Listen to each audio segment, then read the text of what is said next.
Graça e paz, amados. Amém. Glória a Deus. Louvado seja o nome do Senhor. Vamos abrir a palavra do Senhor na carta aos Romanos, no capítulo 8. A carta do apóstolo Paulo aos nossos irmãos de Roma, capítulo 8, nós vamos estar vendo a partir do versículo 31. Que diremos, pois, à vista destas coisas? Se Deus é por nós, quem será contra nós? Aquele que não poupou o seu próprio filho, antes por todos nós o entregou. Porventura, não nos dará graciosamente com ele todas as coisas? Quem intentará acusação contra os eleitos de Deus? É Deus quem os justifica. Quem os condenará? É Cristo Jesus quem morreu, ou antes, quem ressuscitou, o qual está à direita de Deus e também intercede por nós. Quem nos separará do amor de Cristo? Será a tribulação, ou a angústia, ou a perseguição, ou a fome, ou a nudez, ou o perigo, ou a espada? Como está escrito, por amor de ti, somos entregues à morte o dia todo. Fomos considerados como ovelhas para o matadouro. Em todas essas coisas, porém, somos mais que vencedores por meio daquele que nos amou, porque eu estou bem certo de que nem a morte, nem a vida, nem os anjos, nem os principados, nem as coisas do presente, nem do porvir, nem os poderes, nem a altura, nem a profundidade, nem qualquer outra criatura poderá separar-nos do amor de Deus que está em Cristo Jesus, nosso Senhor. Amém, glórias a Deus. Essa é a palavra do Senhor e certamente, meus amados, aqui nós estamos diante de um texto onde nós encontramos provas incontestáveis do amor de Deus. São provas robustas, eu diria. São provas profundas que nós encontramos aqui nesse texto, o apóstolo Paulo escrevendo para a igreja de Roma, trazendo-nos esta verdade absoluta, e nós encontramos aqui sim, provas e certezas incontestáveis do amor de Deus pela sua igreja e pelo seu povo.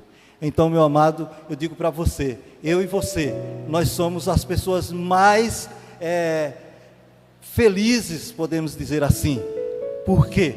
Porque nós temos um Deus que Ele nos amou com uma profundidade tão grande, mas tão grande que falta-nos a capacidade humana de compreender a grandeza desse amor. Então nós temos sim aqui provas e certezas incontestáveis do amor de Deus. E então nós temos aqui o apóstolo Paulo trazendo estas verdades acerca daquilo que Deus tem realizado em toda a terra, em todo o mundo. Nós temos aqui então uma palavra do Senhor e com certeza nós temos aqui essas verdades absolutas. Tudo que diz respeito à sua vida e à minha vida e à vida de todas as pessoas que estão em Cristo, e por que não dizer a vida de todas as pessoas no mundo inteiro. Tudo que diz respeito à vida dos homens é do interesse de Deus. Deus, Ele está engajado nesse projeto que diz respeito à salvação dos homens. Então, assim, tudo que diz respeito à sua vida, meu amado, saiba que é do interesse de Deus. Deus não está alheio àquilo que acontece às nossas vidas. Não, Deus está o tempo todo interessado naquilo que diz respeito às nossas vidas, porque a palavra de Deus diz: porque desde a antiguidade não se ouviu, nem com os ouvidos se percebeu, nem com os olhos se viu um Deus além de ti, que trabalha para aquele que nele espera. Você está esperando em Deus? Saiba que Deus está trabalhando por você. Saiba que Deus está atento. Deus está atento o tempo todo. Deus está interessado naquilo que diz respeito à sua vida. O Senhor Jesus, Ele disse que o Pai dele trabalhava até agora. Então Deus está trabalhando, meu amado. Deus está trabalhando por você. O Senhor Jesus está trabalhando por você o tempo todo. Então essa palavra do apóstolo Paulo, ela tem a ver com esse cuidado de Deus, com esse amor de Deus para com as nossas vidas. Então, de repente você pode até dizer: mas se Deus está mesmo tão envolvido, tão preocupado com a minha vida, por que será que em alguns momentos parece que algumas coisas elas parecem fugir do controle, ou sair por entre os nossos dedos, e a gente às vezes não percebe e não consegue entender porque algumas coisas de repente elas não dão certo? Mas a verdade, queridos, que nós estamos nesse mundo, e a palavra de Deus e o próprio Jesus já nos diz que a gente não está imune às adversidades da vida. Nós não estamos livres dos problemas dessa vida. Não, elas fazem parte, elas nos cercam, e a gente temos o Senhor. O Senhor Jesus disse que no mundo a gente teríamos aflições, mas que a gente precisa ter bom ânimo. Ele venceu o mundo. Jesus já venceu o mundo e todas as dificuldades dessa vida, e certamente também eu e você vamos vencer. Então a palavra do Senhor para mim e para você é essa: o Senhor está conosco, Ele está cuidando de nós, Ele está nos sustentando, e mesmo que de repente, em algum momento, passe no seu coração esse sentimento de que de repente o Senhor não está cuidando, Ele está cuidando. Aliás, o povo hebreu, quando estava lá na Babilônia, estavam lá por 70 anos, esse foi o sentimento que passou no seu coração. Eles estavam lá e achando que Deus não estava com eles, e eles estavam cabisbaixo, desistindo praticamente dos seus projetos, dos seus sonhos. E Deus disse: é eu que sei os pensamentos que eu tenho sobre vós.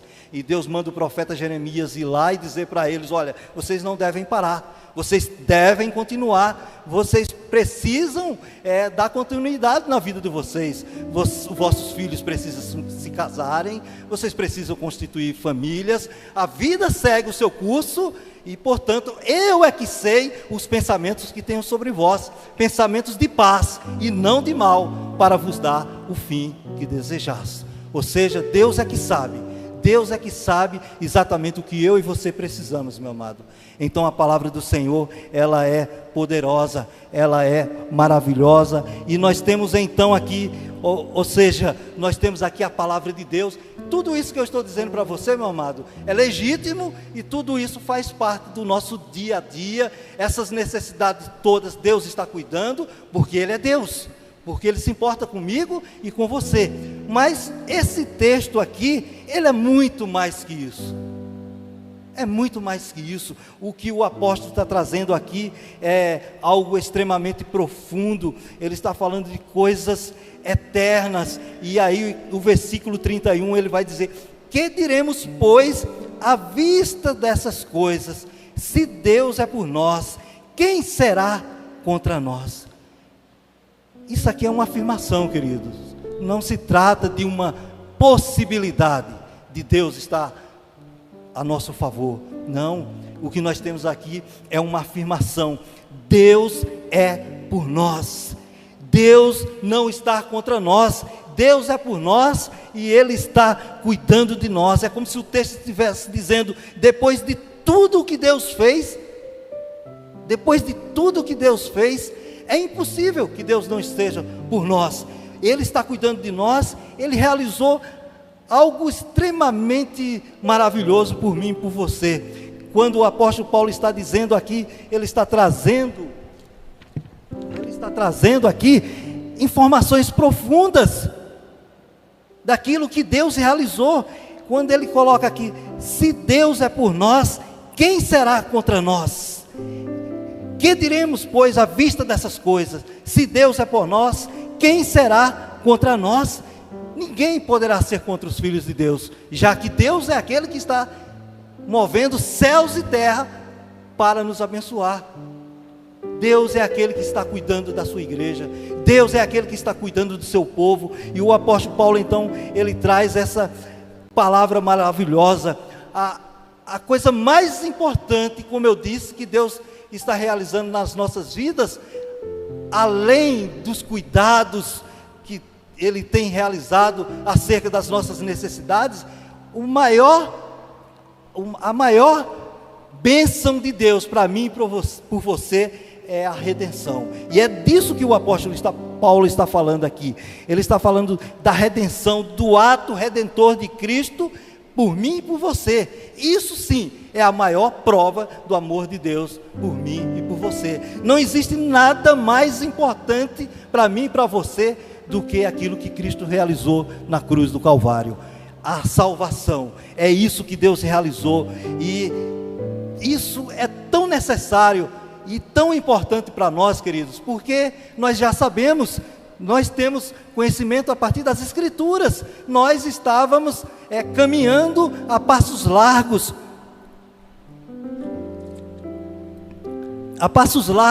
para o inferno. Por quê? De fato, meus queridos, o que nós merecíamos, eu vi essa semana alguém nas redes sociais falando que, e ele iniciou a fala, de repente vocês até ouviram aí, e ele começou dizendo assim: que me perdoem os coaches, porque os coaches, eu tenho dificuldade com essa expressão, eles dizem: não, você nasceu para ser feliz. Foi essa a expressão do pastor lá, eu estou esquecido o nome dele, e ele disse: não, está errado, nós não merecemos ser felizes. Ele disse: o que nós de fato merecíamos era, ele usou essa expressão, o quinto dos infernos. Parece duro, é uma expressão forte, mas de fato, queridos, na realidade é isso que está determinado para todos os homens que estão fora de Deus. Porque é isso que as Escrituras diz. O próprio Deus vai dizer: não há um justo nenhum sequer, não há ninguém que entenda, não há ninguém que busque a Deus, todos se extraviaram juntamente e se fizeram inúteis, não há quem faça o bem, não há nem um só.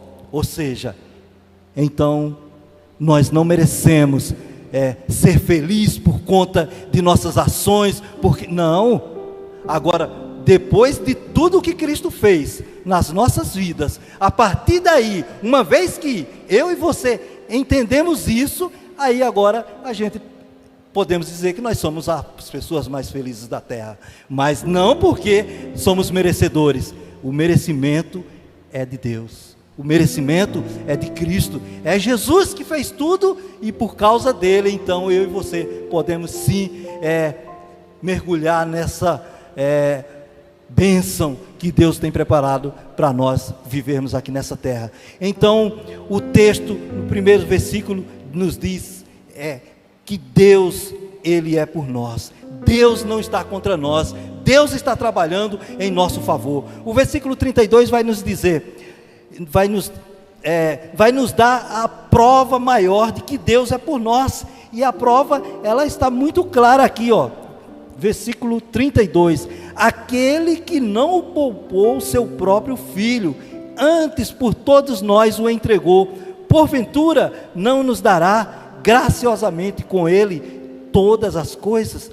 Deus não poupou o seu próprio filho, queridos. Nós somos pais, é difícil imaginar como um Deus como o nosso Ele fez o que fez por mim e por você, sem nós merecermos. Eu e você não teríamos coragem de dar a nossa vida dos nossos filhos em alguma situação em troca da vida de outra pessoa. Jamais faríamos isso.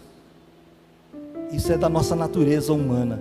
Mas Deus colocou alguma coisa dentro de mim e de você que nos torna pessoas capazes de dar a nossa própria vida pelo nosso filho. Eu e você somos capazes de coisas inimagináveis por causa dos nossos filhos. Deus muito mais, queridos. Deus muito mais. Porque foi exatamente isso que Deus fez. Eu e você, nós estávamos caminhando a passos largos para o inferno, mas Deus entregou o seu único filho para morrer naquela cruz por mim e por você, para nos garantir o direito e a certeza de viver a vida eterna com Ele. Isso é o grande amor de Deus. É aquilo que a gente sempre diz, porque Deus amou o mundo de tal maneira que deu o seu Filho unigênito, para que todo aquele que nele crê não pereça, mas tenha a vida eterna. É isso que Deus realizou por mim e por você. Então, um pouquinho disso há no meu coração e no seu coração, porque você que é pai, certamente você concorda comigo, que nós faríamos qualquer coisa pelos nossos filhos. A única coisa que nós não faríamos pelos nossos filhos é se algum deles, em algum momento, pedisse para que nós negássemos a nossa fé. Aí, meus queridos, podia ser 30 filhos, 50 filhos, 100 filhos, a gente nunca vai abrir mão do nosso Senhor, do nosso Salvador, porque a pessoa mais importante das nossas vidas é Jesus. É Jesus. Mas pelos nossos filhos a gente faz coisas inimagináveis, e foi o que Deus fez por mim e por você.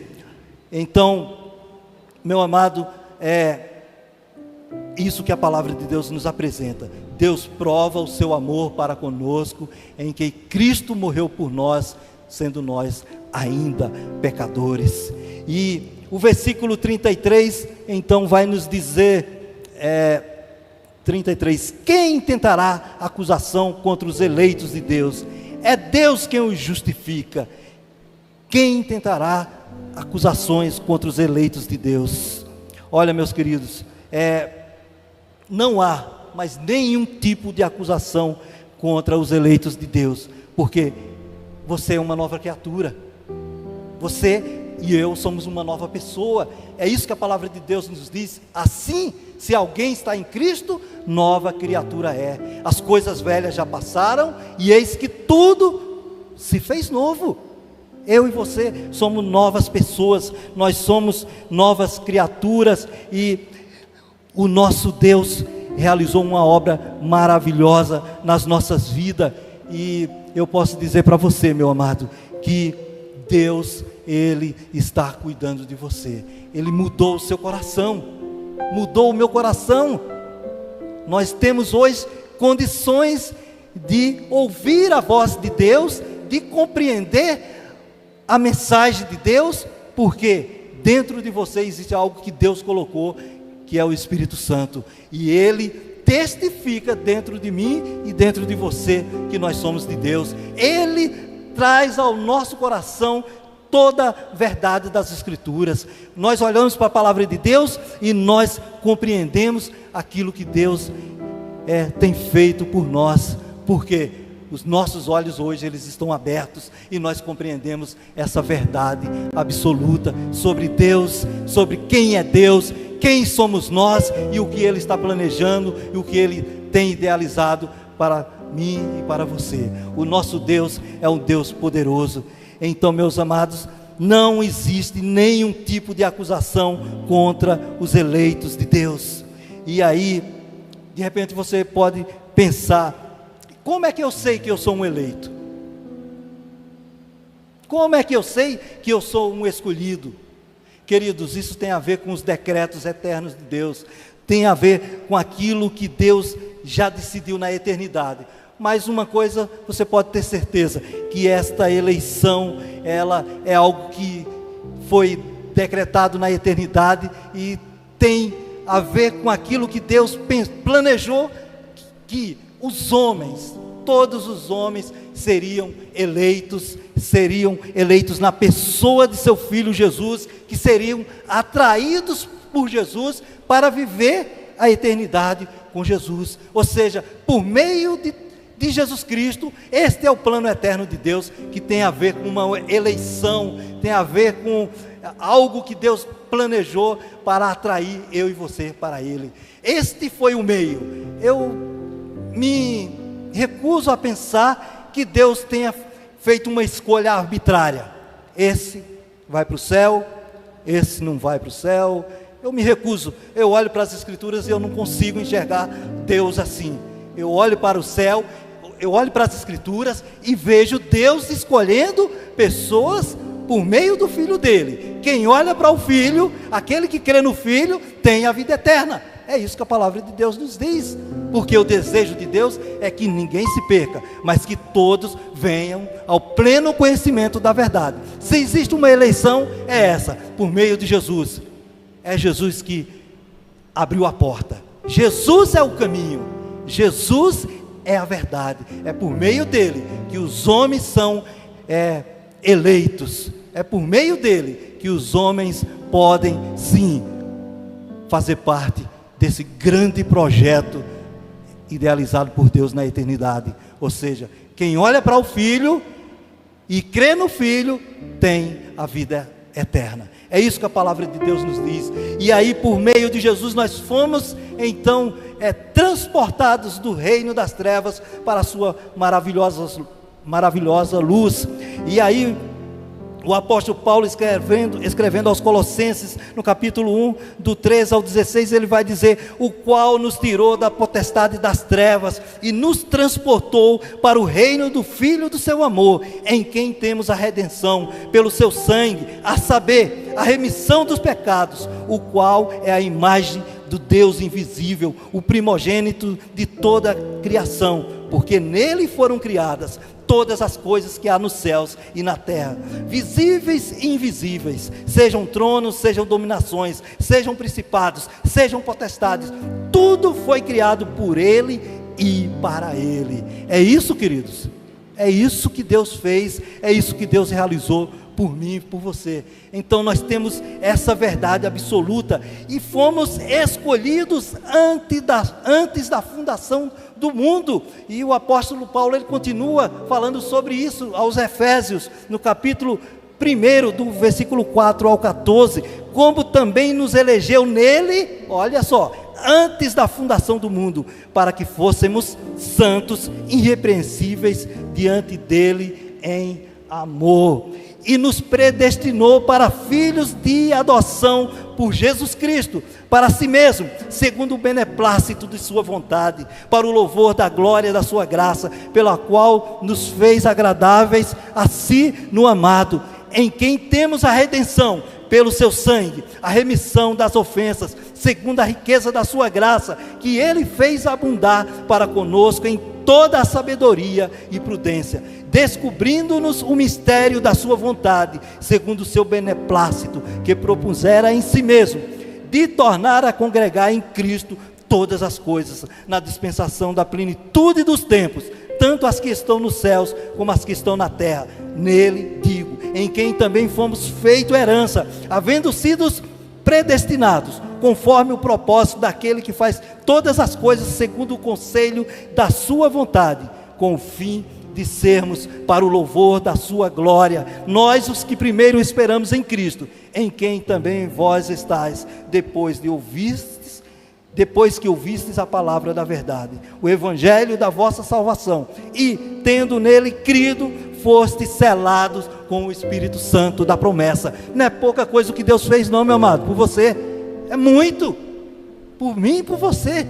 Quando a gente olha para as Escrituras, a gente fica maravilhado, cada vez que a gente se debruça sobre a palavra de Deus, a gente aprende mais com o nosso Deus, querido. Eu quero dizer para você, eu quero incentivar a você, gaste tempo com a palavra de Deus, invista tempo com a palavra de Deus, porque não tem tesouro maior do que as Escrituras Sagradas. Então o apóstolo Paulo está trazendo todas essas informações acerca daquilo que Deus fez por mim e por você. A forma e o meio escolhido por Deus se dá na pessoa de seu Filho Jesus. A salvação e a escolha de Deus dos homens para viverem com Ele se dá única e exclusivamente por meio do seu Filho Jesus. Ou seja, o que eu e você precisamos fazer, e todas as pessoas do mundo inteiro, é reconhecer que há um único Senhor e fazer essa confissão, porque se com a nossa boca nós confessarmos a Jesus, e se no nosso coração nós cremos que Deus o ressuscitou dentre os mortos, então será salvos. Não é porque você vem na igreja todo domingo, não é porque você talvez venha de uma família que você, não, a minha família é uma família certa, que cumpre com seus compromissos. Tudo isso é importante e tem o seu lugar, mas a nossa garantia, a nossa certeza de vida eterna se dá tão somente por causa daquilo que Cristo fez. E uma vez que eu e você compreendemos isso por meio da palavra de Deus, e aí a gente então faz essa confissão. Eu estava falando sobre isso hoje em família. Nós estávamos com a família reunidos, e aí surgiu logo o que, pastor? O assunto sobre a vida eterna. Aí eu aproveitei, falei, opa, é a brecha. E aí eu comecei a falar sobre exatamente isso que eu estou falando. Precisa se arrepender, precisa confessar que Jesus é o Senhor, precisa entender, né, que Jesus é a coisa mais importante. Não existe nada mais importante. E eu dizia para minha irmã, ela é uma serva do Senhor, serve ao Senhor, mas ela disse, olha, nas nossas conversas lá, eu não queria que Jesus voltasse agora. Eu falei, olha, não fala uma coisa dessa, não tem nada mais importante. Aí ela foi dizer os motivos.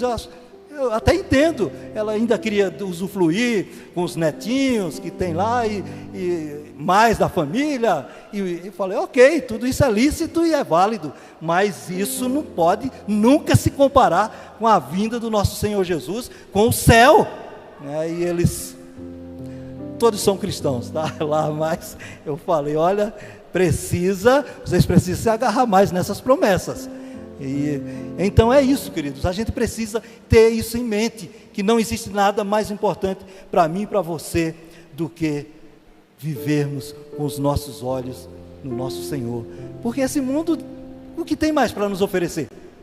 O que tem? Nós estamos vivendo um mundo com tantas turbulências, tanta maldade, o amor tem se esfriado, as pessoas não têm mais dado devido valor às verdades absolutas da palavra de Deus. Cada vez mais o amor tem se esfriado, cada vez mais as pessoas têm se distanciado de Deus. Então, para que ficar gastando tempo com as coisas dessa vida? Jesus em primeiro lugar. Jesus é a pessoa mais importante. O reino de Deus é a coisa mais importante para mim e para você, queridos. Os nossos dias são tão poucos, e eu dizia para minha mãe, ela 75 anos, falei, mãe, os dias estão se findando. Aí até usei o exemplo, a senhora está com 75 anos, mas mais um pouco a gente vai subir. Aí depois eu falei, eu já vivi a metade, 55, não penso que vou viver aí mais 55, nem quero, acho que é muito, não quero tudo isso. E eu dizia para ela, né, ela ficou meio assim, quietinha, mas ela tem a confissão dela de fé em Jesus também, é do Senhor, e assim, mas a gente precisa estar sempre incentivando, a gente precisa estar sempre motivando aqueles que nos cercam acerca dessas verdades absolutas, porque, querido, é muito fácil a gente se perder nesse mundo que a gente está vivendo hoje. É tanta informação, a gente está cercado de tantas coisas que vislumbra os nossos olhos. O brilho desse mundo não pode apagar, querido, a força daquilo que já está no nosso coração, a certeza daquilo que Deus já colocou em nossas vidas, essa convicção. O mundo passa e as suas concupiscências, tudo isso vai passar. O que vai prevalecer é se eu e você de fato estivermos com os nossos olhos no Senhor, porque isso fará toda a diferença. Então o apóstolo Paulo, ele diz aqui, no versículo 30, 34. Quem os condenará? É Cristo Jesus quem morreu, ou antes quem ressuscitou, o qual está à direita de Deus e também intercede por nós. Ou seja, esse versículo 34, ele nos oferece 3 impossibilidades de haver alguma condenação contra os filhos de Deus. A primeira é que Cristo morreu. Jesus já morreu, ou seja, todas as exigências do Pai, tudo aquilo que o Pai exigia acerca para a salvação dos homens, Jesus já cumpriu. Tudo, não ficou nada de fora. Ou seja, a morte de Jesus é a garantia de que as exigências do Pai foram satisfeitas. Jesus foi para a cruz. Essa é a primeira impossibilidade de haver alguma condenação contra os filhos de Deus. A segunda é que ele ressuscitou. A morte não pôde deter o nosso Senhor Jesus. Ele mesmo disse: eu sou a ressurreição e a vida. Aquele que crê em mim, ainda que morra, viverá. Ou seja, em Cristo Jesus já existe a maior de todas as garantias de que nós herdaremos a vida eterna. É a ressurreição do nosso Senhor Jesus. E por fim, nós temos então o Cristo que além de ressuscitado, nós temos o Cristo agora que está intercedendo por nós. Jesus está à direita de Deus Pai. Jesus está à direita de Deus Pai, intercedendo por nós, e isto faz toda a diferença para mim e para você. Como homem, ele esteve aqui, e não foram poucas as vezes que a gente viu e nós temos os relatos nas Escrituras, de que Jesus, de vez em quando, ele saía de entre as grandes multidões, e lá estava ele, intercedendo por mim e por você. Mas isso não parou, meus queridos. Um novo e vivo caminho foi inaugurado. Eu e você podemos entrar agora na presença do Pai, com toda certeza de fé, que nós temos agora um advogado, nós temos um intercessor que está diante do Pai, à direita de Deus o Pai, e você pode colocar diante dele todas as suas indagações, você pode apresentar a ele tudo aquilo que se passa na sua alma, porque ele está diante do Pai, está intercedendo por você e por mim, e ele sabe exatamente o que eu e você enfrentamos nessa vida, neste mundo, porque ele viveu como homem aqui nessa terra. Então nós temos aqui estas impossibilidades. Jesus morreu, Jesus ressuscitou e está à direita de Deus o Pai, intercedendo por mim e por você. Meus amados, quem nos separará do amor de Cristo?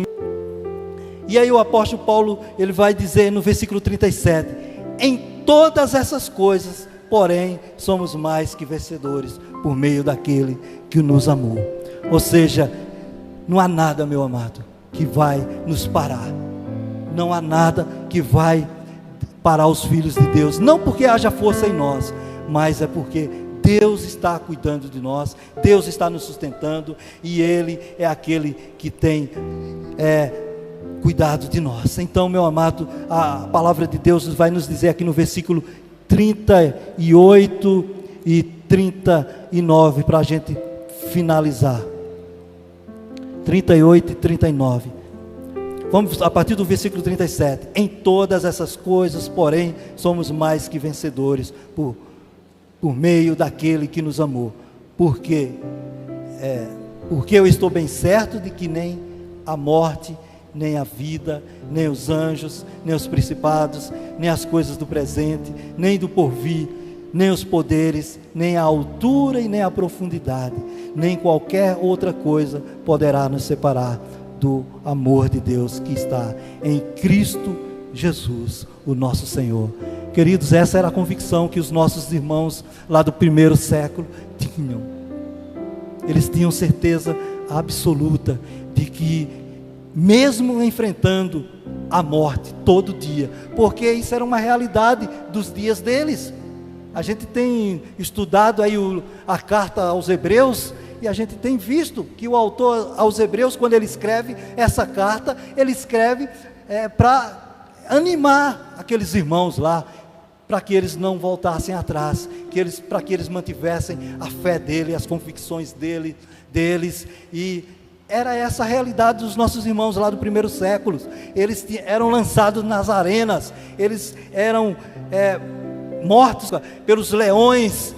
Então era esse tipo de fé que eles tinham que manterem no seu coração, num Deus que estava cuidando dele, ainda que eles tivessem que enfrentar a morte todos os dias. É isso que Paulo está dizendo aqui, mesmo entregue à morte o dia todo, mas ainda assim a nossa convicção em Deus, ela continua plena. Porque se nós esperarmos em Cristo apenas para essa vida, meus amados, somos os mais miseráveis de todos os homens. É isso que a palavra de Deus nos apresenta. Então a nossa confissão e convicção de fé, ela precisa estar num nível mais além de viver uma vida onde as coisas estão tudo no seu devido lugar, tudo muito certinho, ou seja, não está faltando nada. Não é isso que o Evangelho nos apresenta, não é isso que a palavra de Deus nos apresenta, muito pelo contrário. Jesus disse que a gente teríamos aflições, mas Ele disse que a gente deveria ter bom ânimo. A gente precisa olhar para o nosso Senhor.